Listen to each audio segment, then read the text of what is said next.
So let us start with the market situation analysis.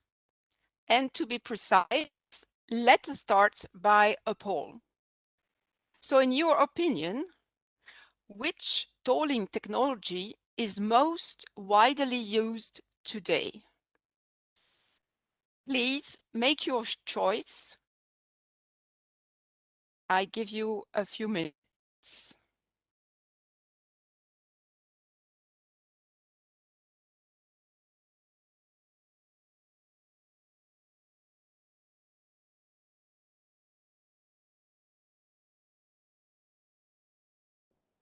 Okay, we will look at the results later on. Let us now travel over the world, and I must say it's nice in these COVID times.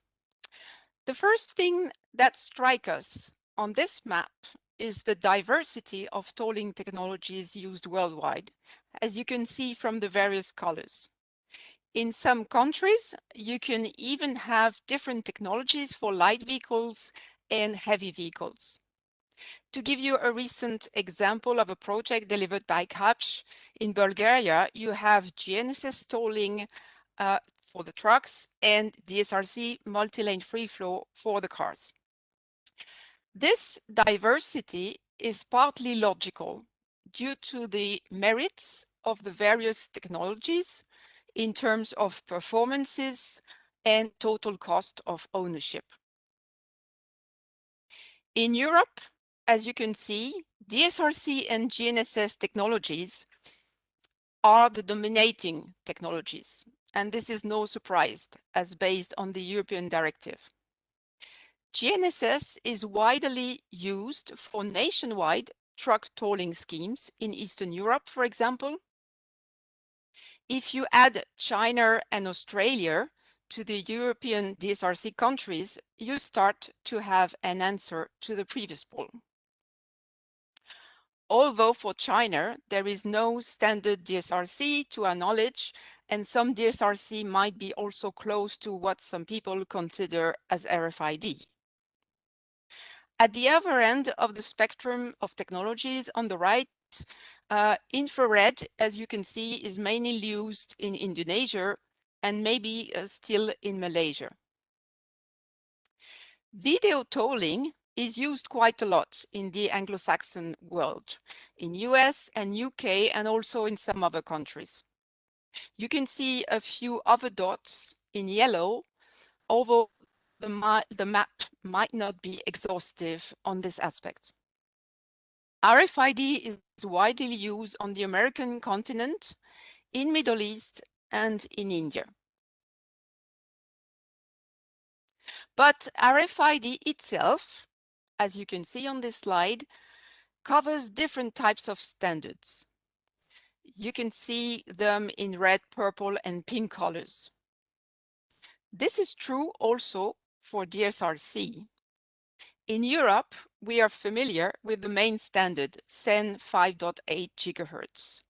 But there is also the specific case of the Italian DSRC Uni, and worldwide you can find the 915 MHz DSRC in US, and some Chinese DSRC standards, which I alluded to previously.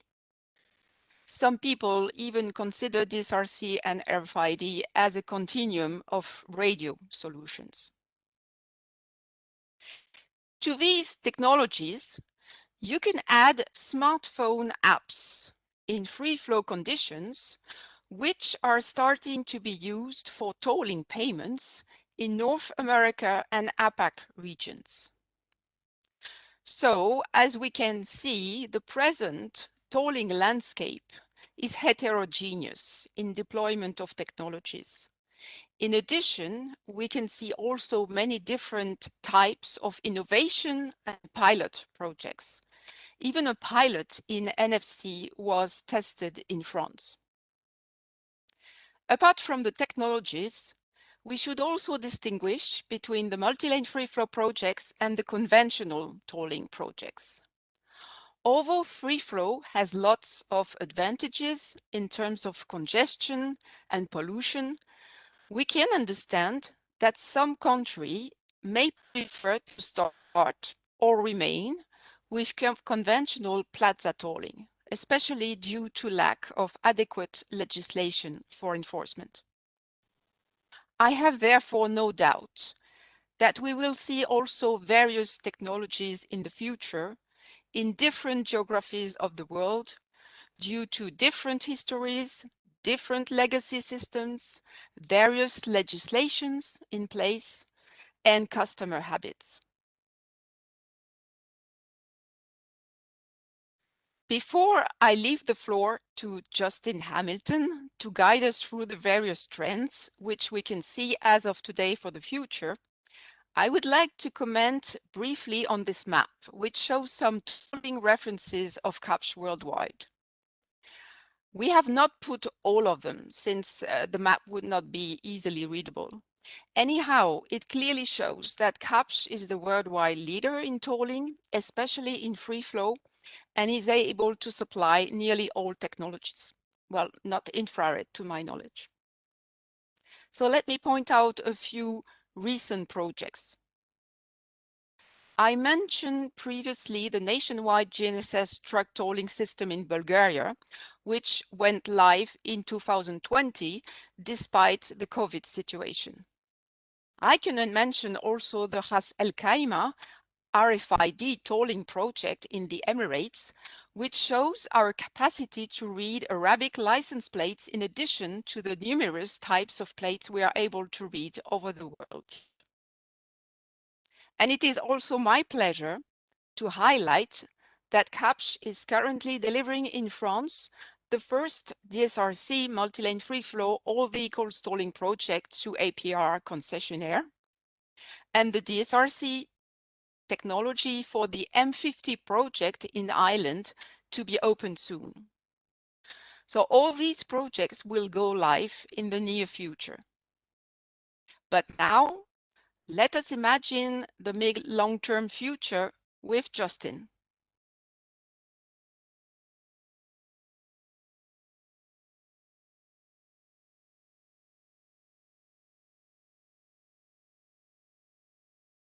Question at the start of Natalie's presentation. Which tolling technology is most widely used today, we asked, and unsurprisingly the responses we had put DSRC at the top with the highest number of responses, followed by RFID and then ANPR in the third spot, which is more or less accurate, depending on how you measure it, but yes, more or less accurate. Of course, if you take the likes of China and Japan, who use a form of DSRC, then DSRC is by far the largest. But let's take a look at a few trends that we see coming up over the next 10 minutes or so. It'll be a rather quick analysis because we only have limited time today, but I'm going to look in particular at 4 key trends that we see making an impact on tolling over the coming years. This is, of course, not an exhaustive list, nor does it represent any kind of ranking. It rather represents the more evident and perhaps widespread changes that we see taking place today and over the coming years. So firstly, we have the outsourcing of service provision. And this is, of course, already evident, particularly if you look at the heavy goods market in Europe. Through the EATS legislation, we've seen a number of EATS providers, many of whom are separate from what we might categorize as typical tolling players or of course, toll chargers. And of course, CAPTCH is active in this area through our subsidiary Toll Tickets. In the US as well, we've also seen a rise of what we might call independent service providers. Again, CAPTCH is active here through our subsidiary Uproad, which is a provider of smartphone-based services, which we'll look at a little bit later as well. Secondly, we see a transition from plaza and also a certain amount of greenfield multi-lane free flow. Again, this is not new, of course. Many countries across the world already have what are comparatively mature MLFF networks. However, particularly within the light vehicle tolling space and the all vehicle tolling space, we have seen an acceleration of, again, particularly plaza to MLFF migration in key countries like France, China, and the United States, which are also large countries in a tolling aspect. So thirdly, we have the use of in-vehicle and smartphone connectivity. This is more of a medium to longer term trend we see. However, it is our view that the common connectivity shared by smartphones and most new vehicles that hit the road today, namely a mixture of cellular and geolocation, can and will begin to supplement and potentially even later replace existing radio-based frequencies. And finally, the replacement of fuel taxes with a distance-based pricing. Again, more of a longer-term trend. Here, what we're talking about is the potential replacement of existing fuel taxes or duties with a form of mileage-based, kilometer-based, distance-based charging. Many of you will be familiar with the kind of pilot projects that are already taking place in the US. Some studies in other countries are prompted by the common problems a lot of particularly developed nations are having with declining fuel taxes and improved fuel efficiency in combustion engine vehicles. But we'll take a deeper look into this shortly.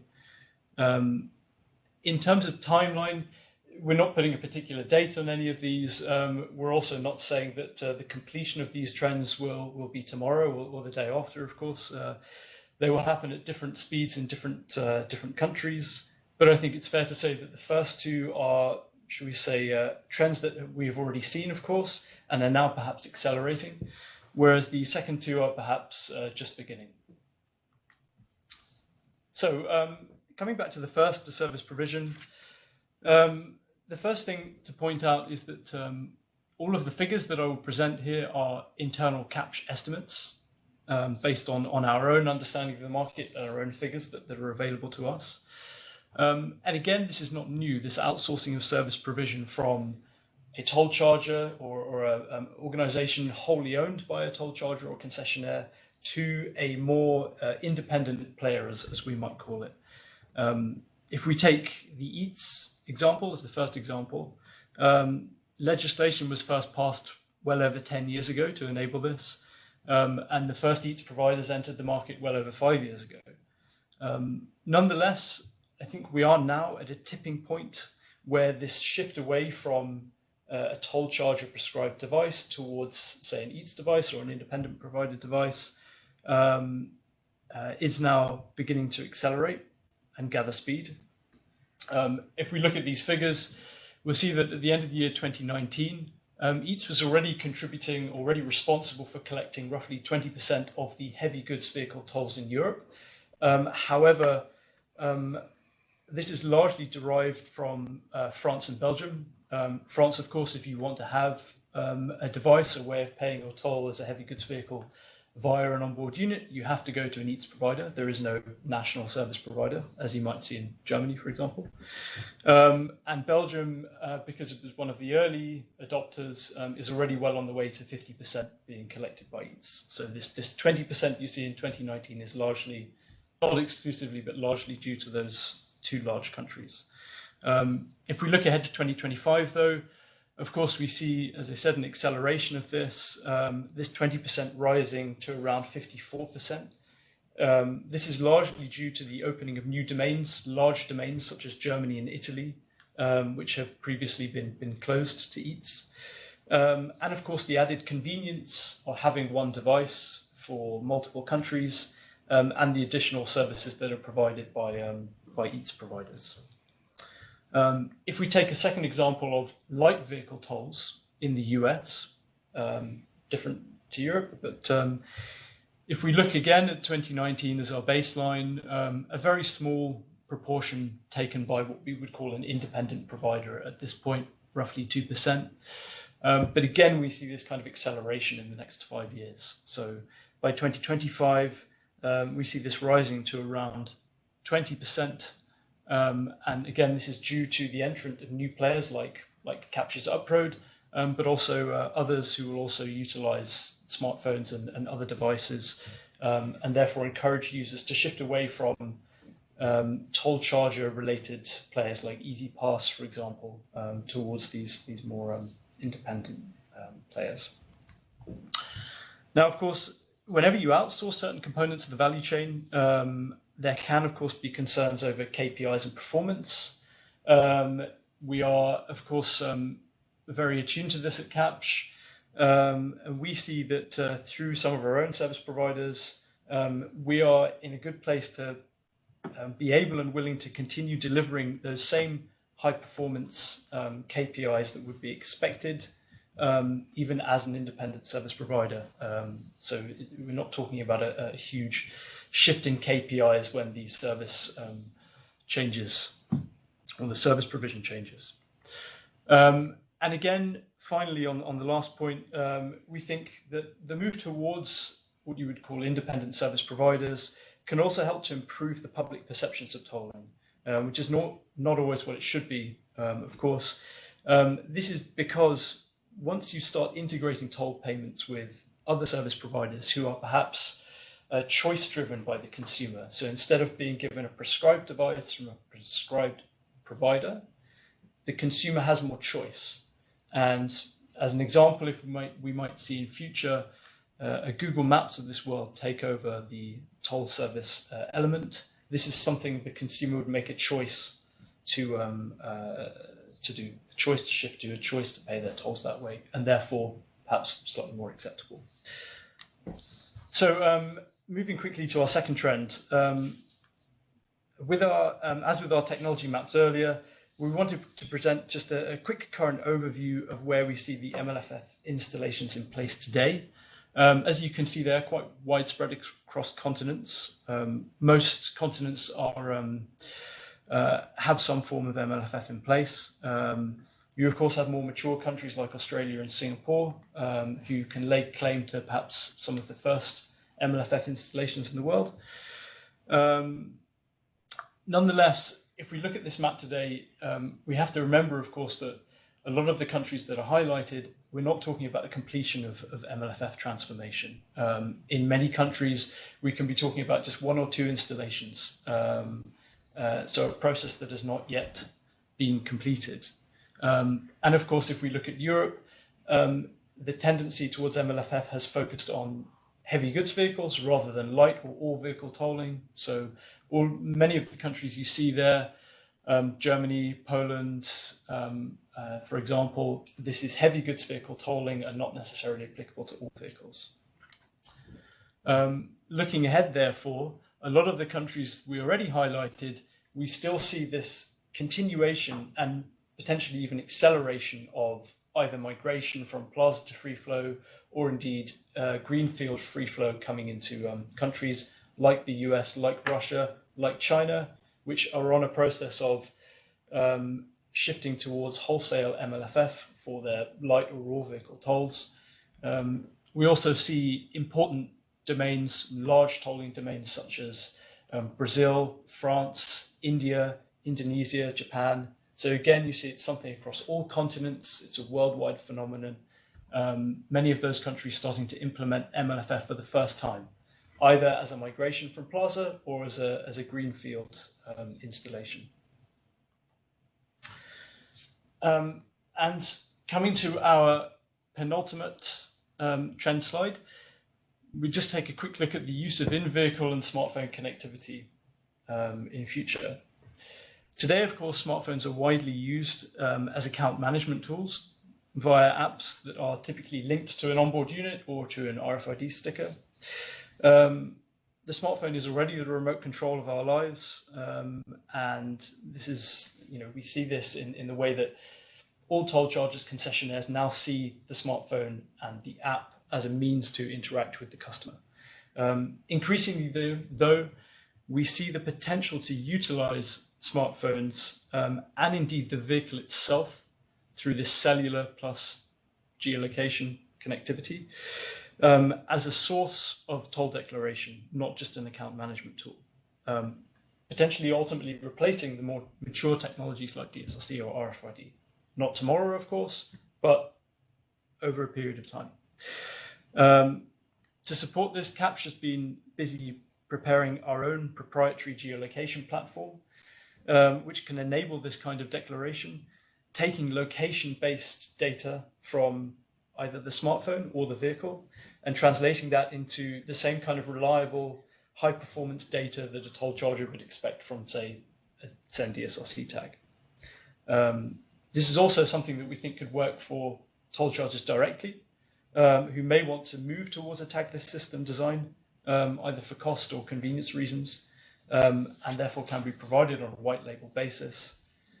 Again, also, this reinforces the two previous trends we've just looked at concerning the shift in service provision and indeed the transition to MLFF, which in itself inevitably will require an additional form of toll declaration, as not all vehicles will install a, say, DSRC or RFID tag.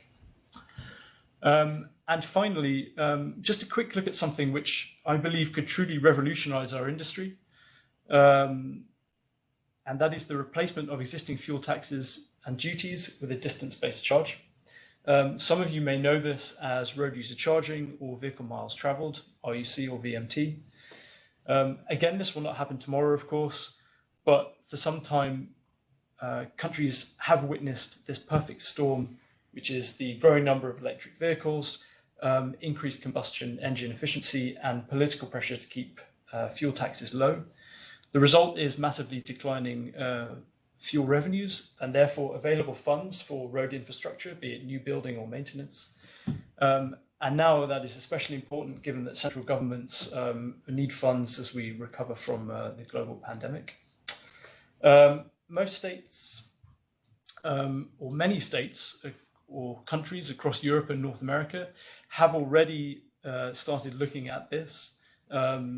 In Europe, for example, countries like Norway, Belgium, the Netherlands, and indeed the UK have been having high-level political discussions about this for some time, also with some technical trials.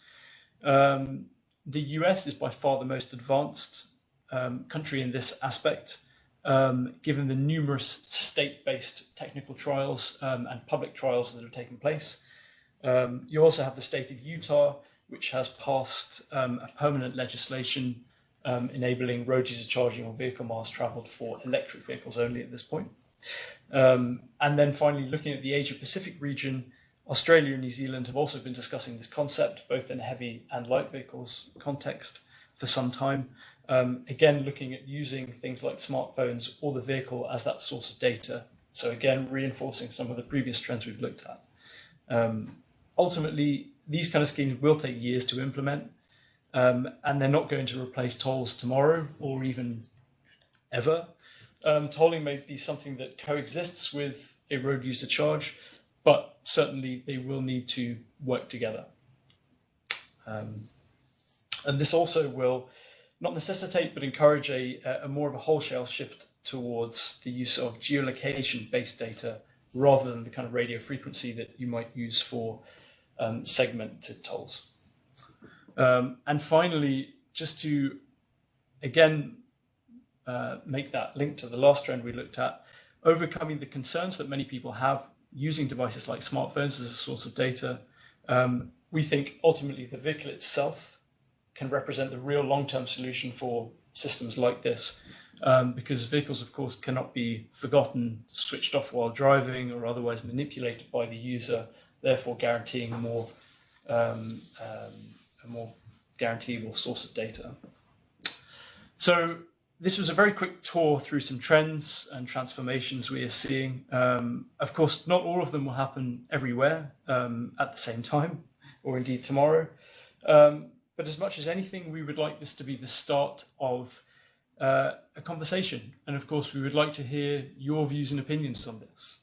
And on that note, we have another short poll here. Yeah. Sorry, I'll let Natalie take over on this one. Okay, no, I just wanted to mention, Justin, that you already have a few questions, of course, including one on dynamic pricing as a potential trend, but we will answer all the questions at the end of the presentation. Now we will go for our second and last poll. which is which tolling trends do you see coming in the next 10 years? And I underline 10 years because, of course, as Justin said, answer could be different in 5 years or in 20 or 30 years' time. So you have the various choices here, which have been highlighted by Justin. Please make your choice, and we'll review the poll results at the end after Gabrielle's presentation. And we will now switch to the enablers that Gabrielle will present to us.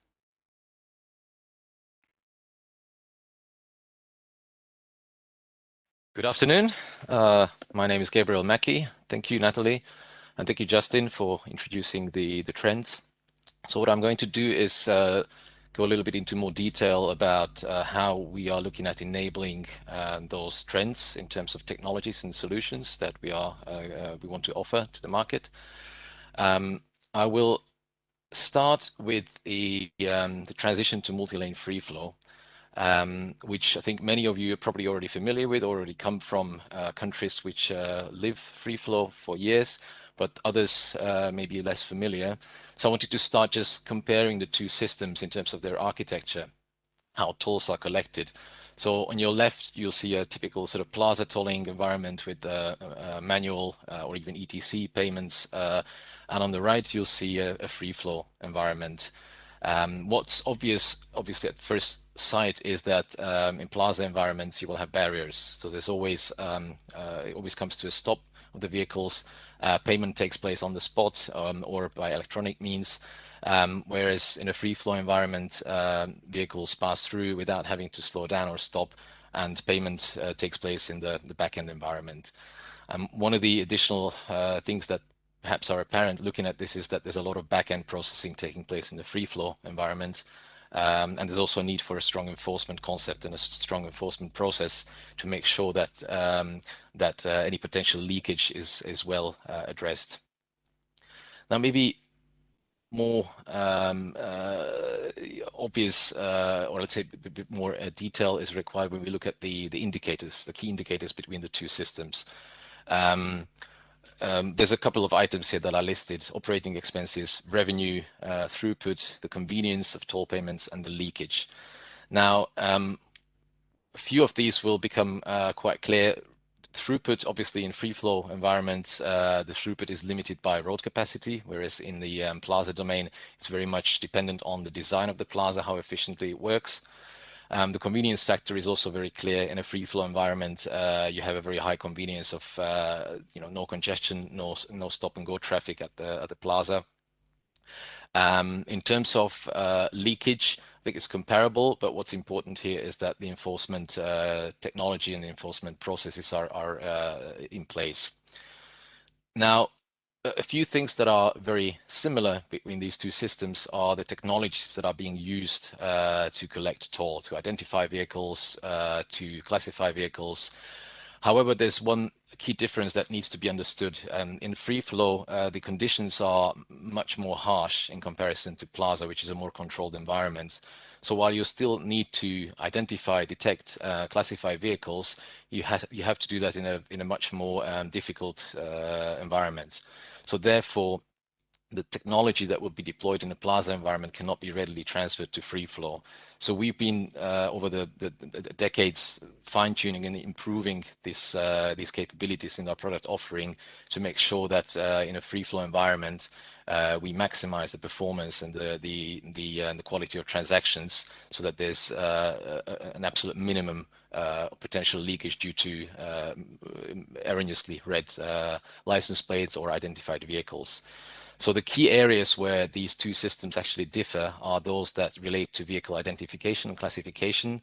So that means radio frequency field products like our transceivers, our readers, which have to be free flow enabled, which means there's a high performance in localizing vehicles, and also in terms of the video systems that identify vehicle plates and the vehicle class. This also has to happen in a high-speed environment and has to be very accurate in order not to lead to wrong toll calculation or wrong toll charges being calculated.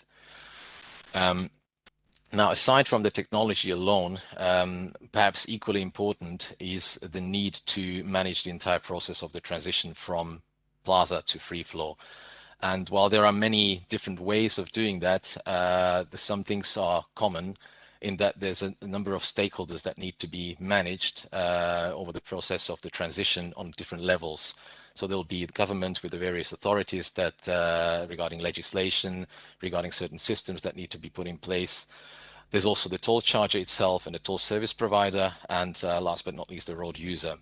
So this is a little bit of a simplification of all that takes place. It would be far too complex to put everything on a single page. I just wanted to highlight here that in addition to technology enablement, also the change management is a key thing here, and a partner like Capsch that has experience both in the plaza environment as well as free flow, and also having successfully transitioned various systems from plaza to multi-lane free flow is essential. So just a brief look at the different things that take place over the transition. So on the government level, you have the need to establish a vehicle registry to make sure that MLFF enforcement can happen.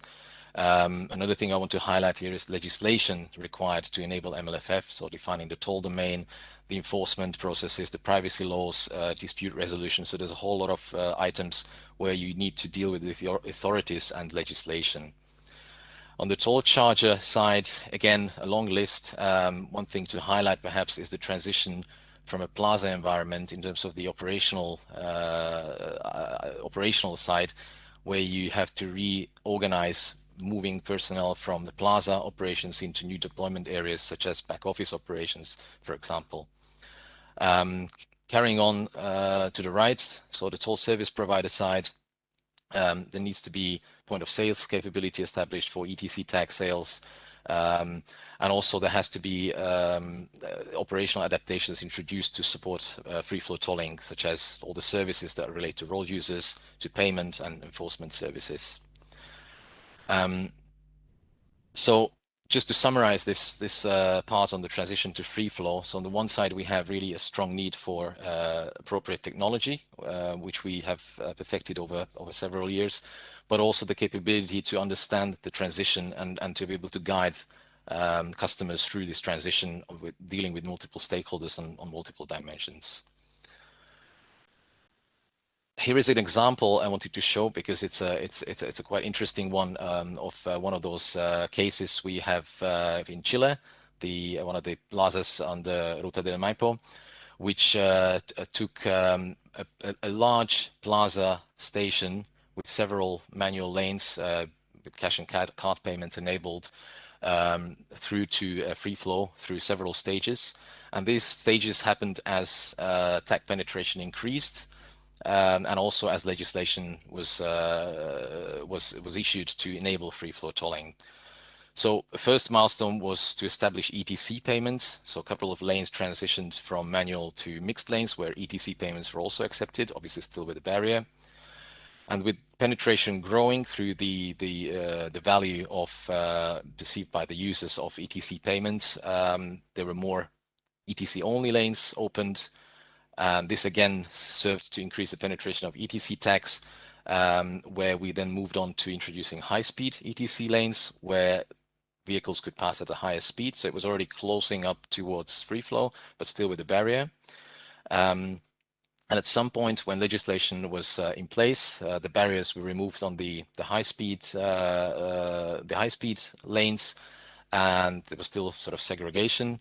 And at the last stage of this transition, there was a free flow section opened in the middle, making it sort of a hybrid station that I hope that I'm able to show you here in the video. So this shows the final stage as it is today, where vehicles pass free flow in the middle, and you still have plaza stations, manual payment and card payment enabled on the side.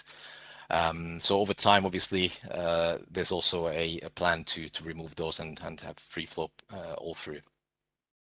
So this is just an example of how this transition can take place. There are also other scenarios possible, and we are through technology and the change management capabilities, we hope to be able to support customers in this transition in any shape and form. Let me move on to the other two topics that Justin talked about, the use of in-vehicle and smartphone connectivity for toll payments, and also the replacement of fuel taxes with distance-based pricing. Now, two things that these trends have in common is the fact that both rely on some sort of collection of chargeable location data, or the data relating to the distance that is being covered, and also the fact that these both decouple the charging from the enforcement aspect. And these aspects lead me to introducing two additional core enablers in this space. One of them being the geolocation platform, which is essential to allow sort of location-driven tolling applications to be implemented. And the other would be the introduction of roadside solutions, particularly for enforcement, which is something that's going to be very relevant for these trends. Now, let me start with the geolocation platform. This is a core enabler in our CAPS satellite tolling solutions suite. Essentially translates location data to chargeable, verified chargeable data. So it deals with map matching the coordinates of vehicles to the real world. It also deals with evaluating that road network and adapting and changing as it does change itself to make sure that we have accurate data. We can process data from any source, so it's not limited to certain onboard units. It can be smartphones, it could be logistics units, or any unit for that matter that can provide data, location data. Now, the key here is that we translate this verified matched or map-matched location data to the toll context. So this is where the location data of the vehicles gets translated into chargeable data, and this can be done in any environment. It can be highways, it can be A-class roads, or cities even. And the geolocation platform is something that we offer as a service, and to ensure that the quality of the transactions is secured, to be able to reduce any errors, any faults, and to be able to increase the accuracy of the charging in this process. Now, one aspect I want to highlight here perhaps is the context management and why this matters. Now, context management is the process of defining and importing various geometries, like areas on the map or roads that relate to toll payments. Now, the road network changes all the time, so there has to be a way to make sure that the data we match against, so the map we match against, is always accurate and up to date. This way avoiding claims and issues in terms of erroneous and faulty toll payments. We're looking for ways how this can be automated to be able to reduce operational expenses by various rules and automation methods. Not only the road network changes, but also the applications and the various toll domains. So this also needs to be adapted. At some point, there could be a move from heavy goods vehicles to light vehicles on all roads. So this must be enabled by the platform, and this is something that we're focusing on. And last but not least, the optimization of operational costs. So this is really optimizing various rules and automation to make sure that our customers are receiving a very cost-efficient service as a core enabler to their location-based tolling applications. So this was one thing I wanted to talk about, is the geolocation platform, and the other thing I wanted to talk about is the need for enforcement. So while when you decouple charging from enforcement, and the geolocation platform supports the translation of location data to chargeable events, you also have to make sure that this data is actually collected and being delivered. So the units that are required for it are being used, whether it's a smartphone or whether it's an onboard unit. So you have to have a very solid and cost-efficient way of enforcing the use.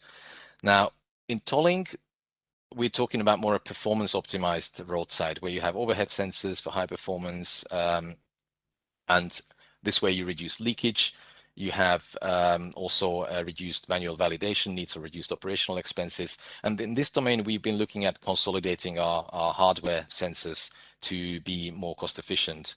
These support bidirectional traffic. It supports the matching of front and rear ANPR reads. So it's really optimized for performance, and it's very much the required technology for tolling.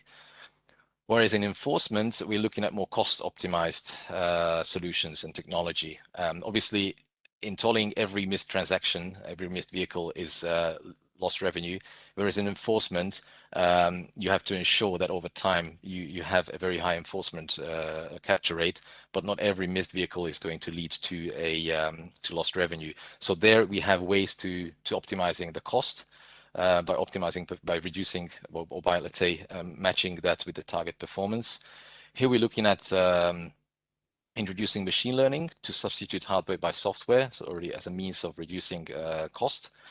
And also we're looking at pole mounting for reduced footprint. Obviously, this has a number of benefits in installation as well as in operations.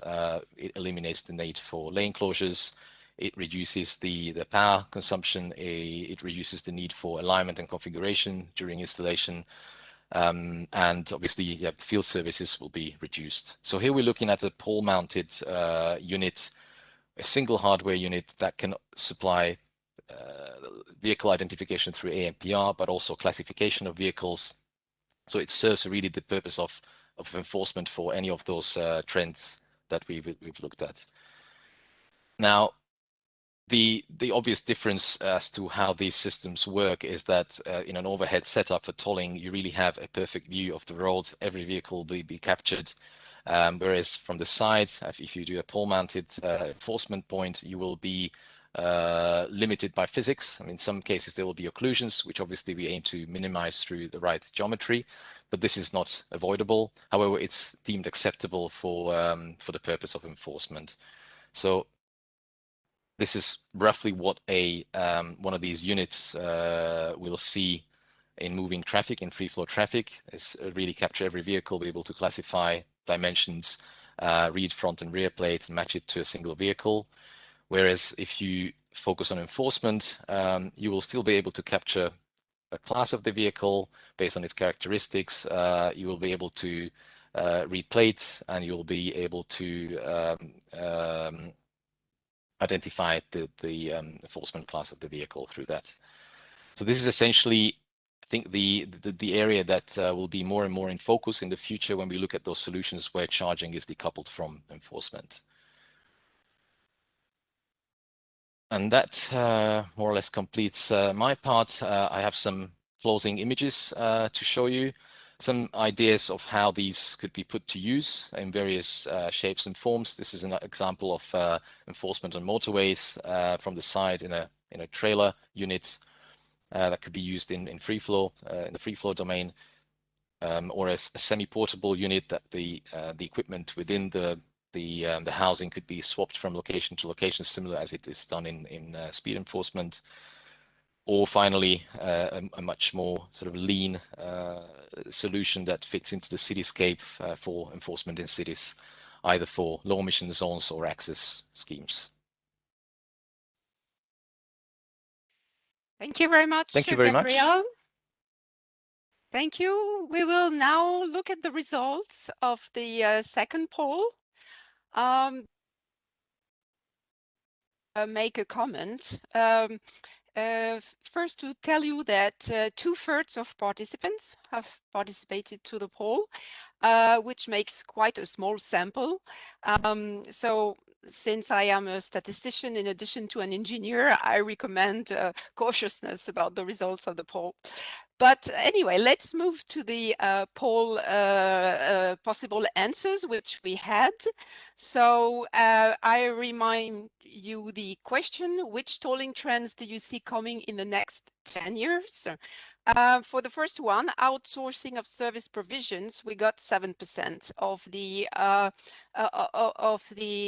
participants, or of the voters, I would say, putting this in 10 years. Second one, transition to multi-lane free flow, we got 12%, 60% for the use in vehicle and smartphone connectivity, And I must say that maybe these 12% and 60% are not completely disconnected, because we are talking here about smartphone toll payments mainly in free flow.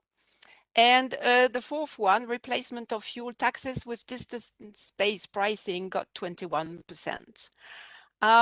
Before we move to the questions, I would like to ask you, Justin, if you have any reaction to the results of this poll. So 7%, 12%, 60%, and 21%.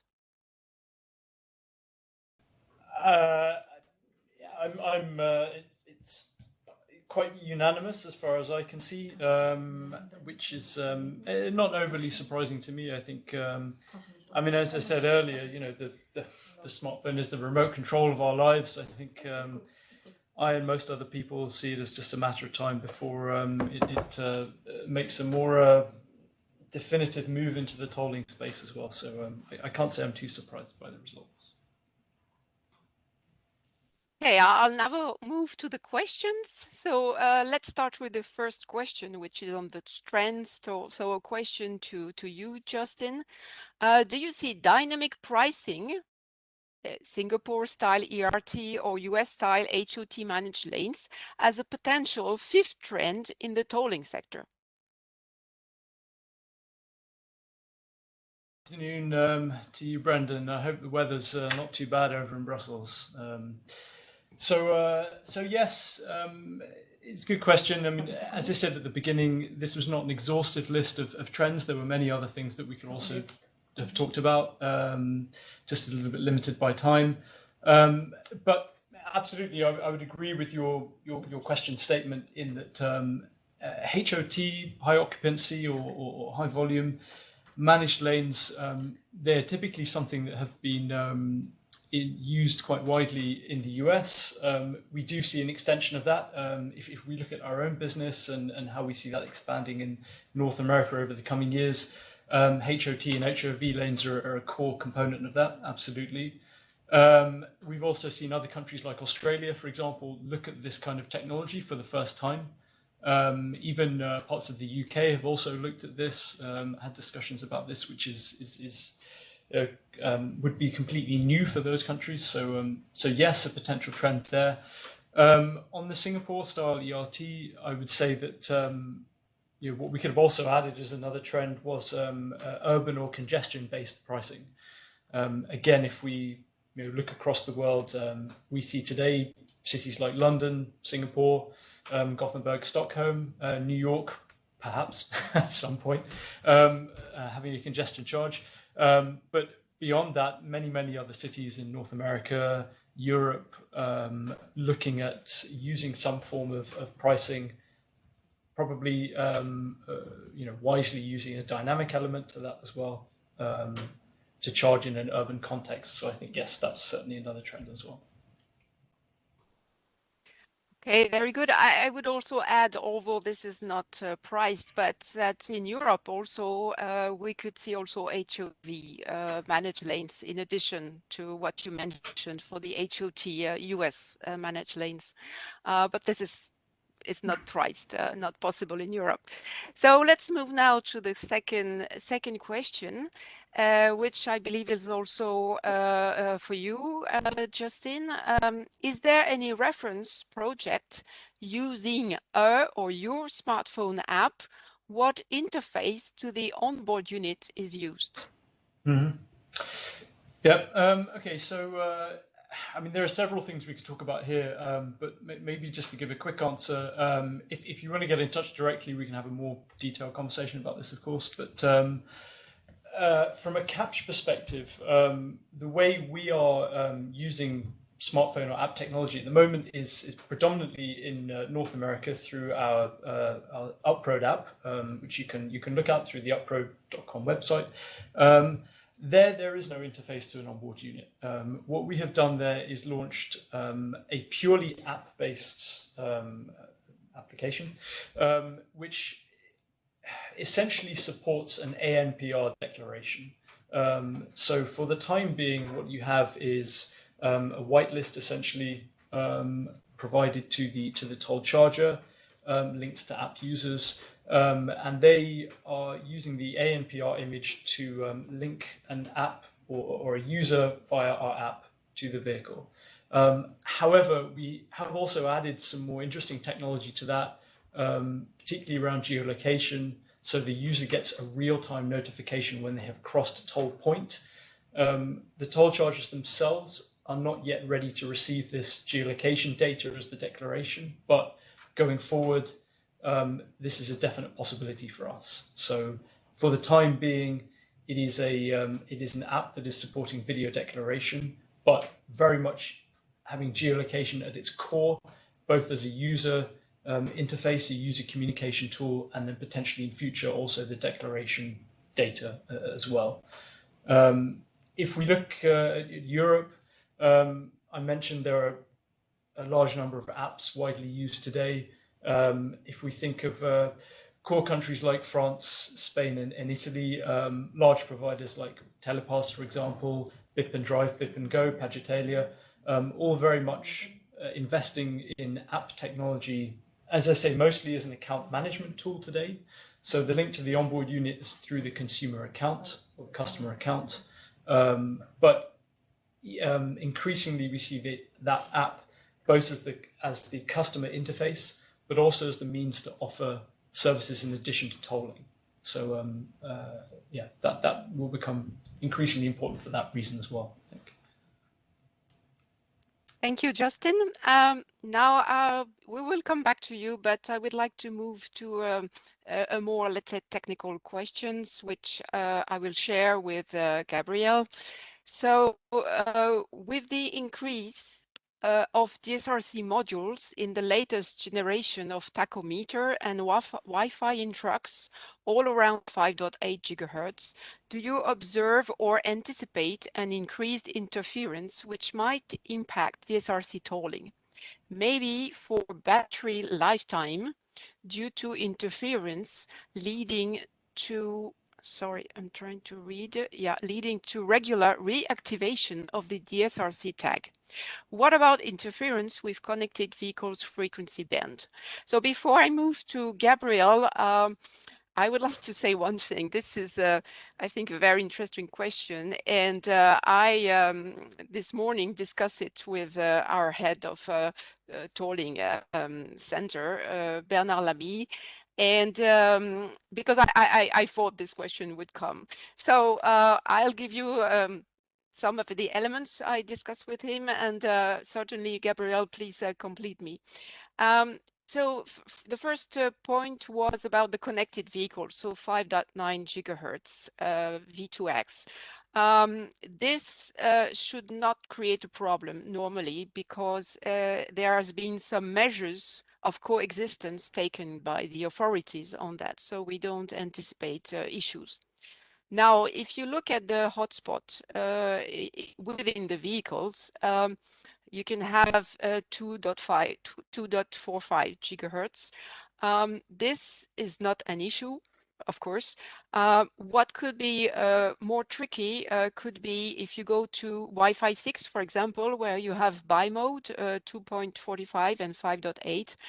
That could be a little more tricky, but I will leave you the floor, Gabriel, if you want to complete that.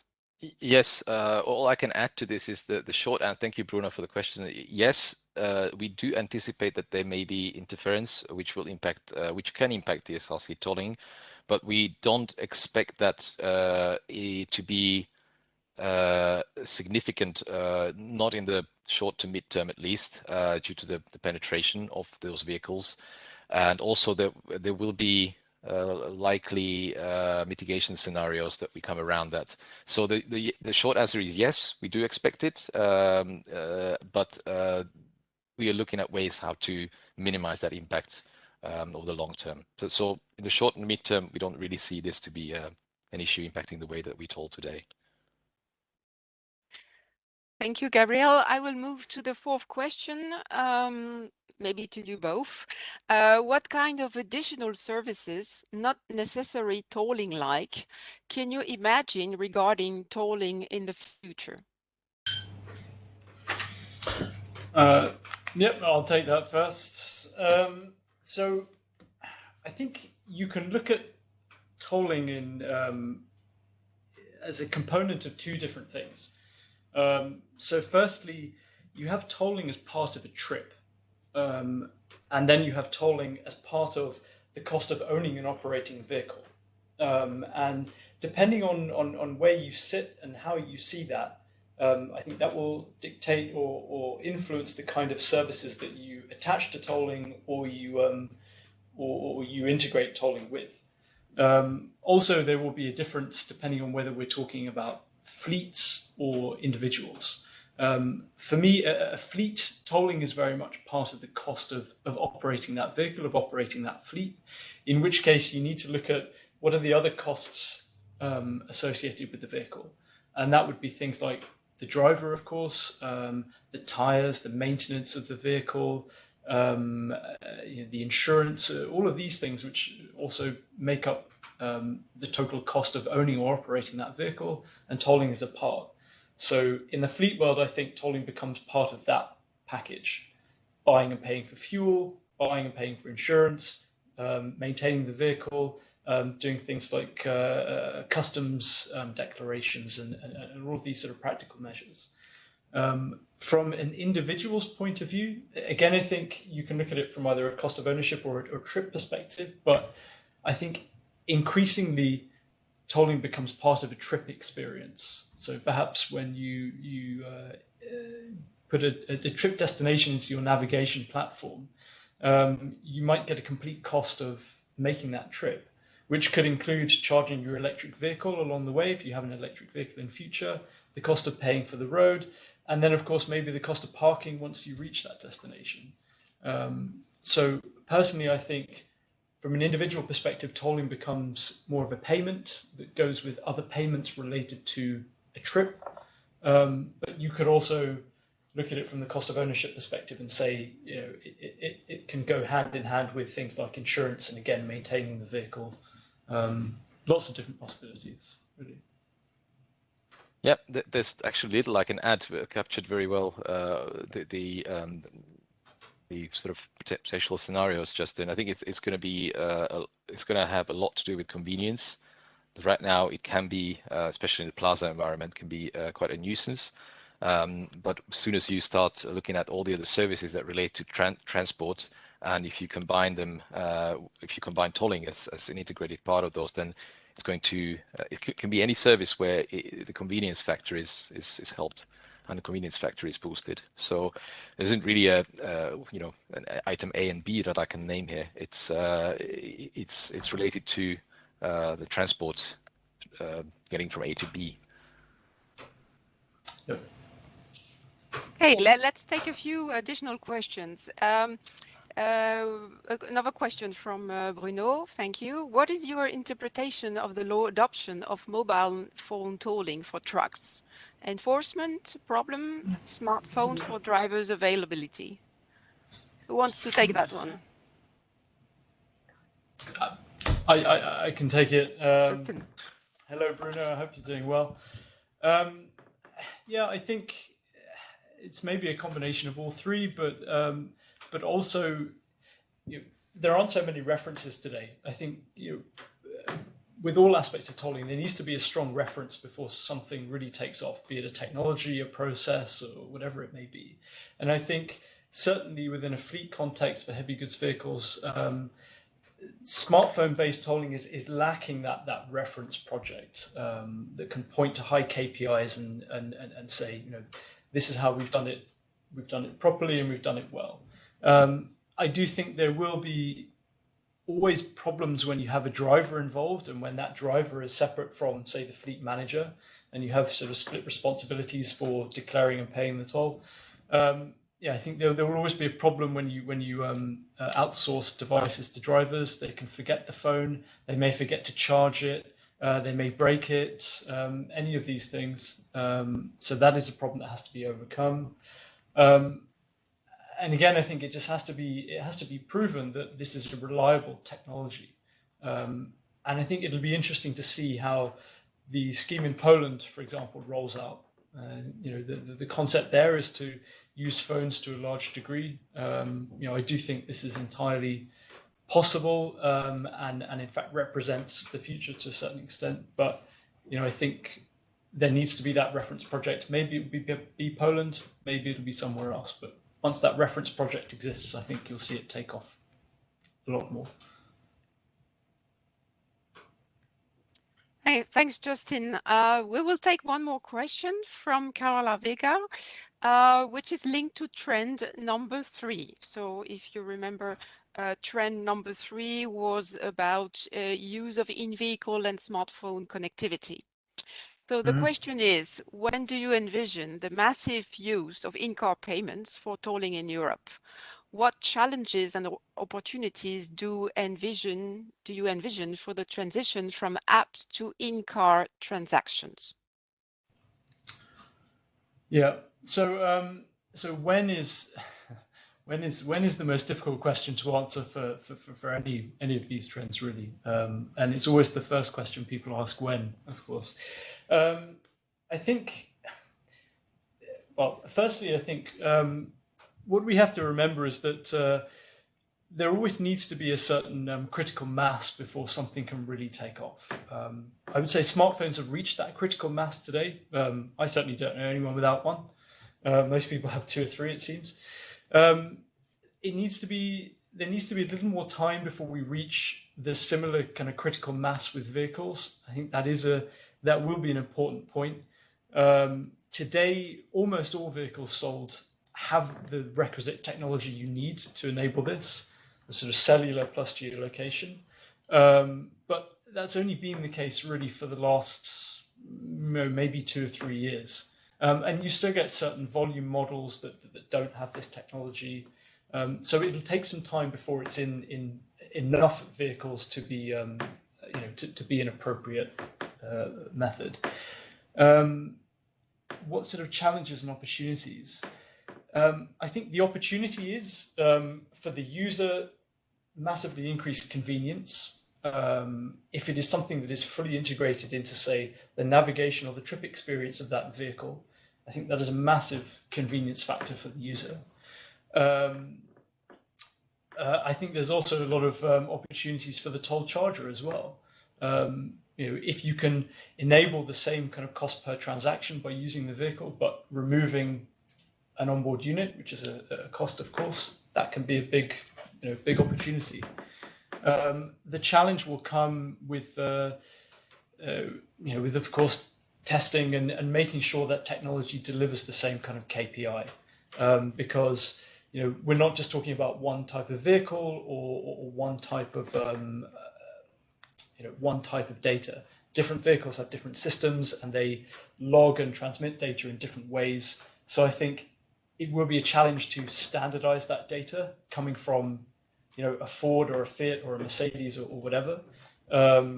That's again what we have been doing with the geolocation platform, looking at ways we can standardize data coming from multiple sources. That is a challenge, but I think we can overcome it. And again, I think the challenge will also be for both sides to accept this and move towards it. There are always reasons not to change, but I think it's also a challenge for both us as the suppliers and the toll chargers to make a change and away from what they know to something perhaps they don't know so well. Thanks, Justin. I would also add that what you say is very, very right regarding also the proprietary systems and the connectivity systems used by various car manufacturers. Having worked in the telecom, we could see that this can also be an issue. But more generally speaking, I think to answer these kind of questions is a bit tricky because we see innovation that it's usually not linear, that you have acceleration sometimes and then stops. If you look at the autonomous vehicles, it's a bit the same. Sometimes you have a big acceleration with new testing, and sometimes you realize that, yes, it's not going to be easy to get all these cars on the roads due to the algorithms and ethical reasons. So I would say, yeah, not easy questions, but very, very interesting answers. Thank you very much to my two colleague experts who have worked with me to prepare this webinar. Thank you to the attendants and especially those who have stayed until the end because we are a bit late. Just to inform you that in the past we had some congestion charge webinars that maybe you might not have seen, and also that we will have a French speaking similar webinar on June 29th, and I will be happy to do it with my colleague Bernard Lamy. So thanks again to all, and have a nice evening.